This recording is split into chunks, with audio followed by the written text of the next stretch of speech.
আমি একজন প্লাম্বার। তো সরকারি অনেক অফিসেই আমি কম বেশি কাজ করেছি। এমতো অবস্থায় আমি অনেক সরকারি কর্মকর্তার আচরণবিধিও দেখেছি, কিংবা ওদের কথাবার্তার ধরনগুলো দেখেছি। কেমন যেন মূর্খতার ভাব থাকে তাদের কথার মধ্যে, কিংবা গরু ছাগলের মতো আচরণ থাকে অনেকটা, যা বলতেও লজ্জা লাগে।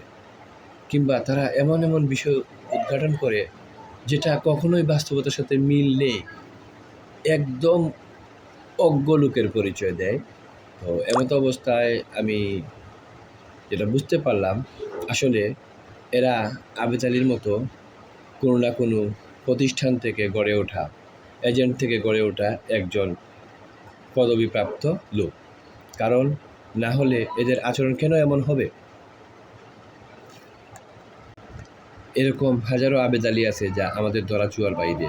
খুঁজে বের করুন।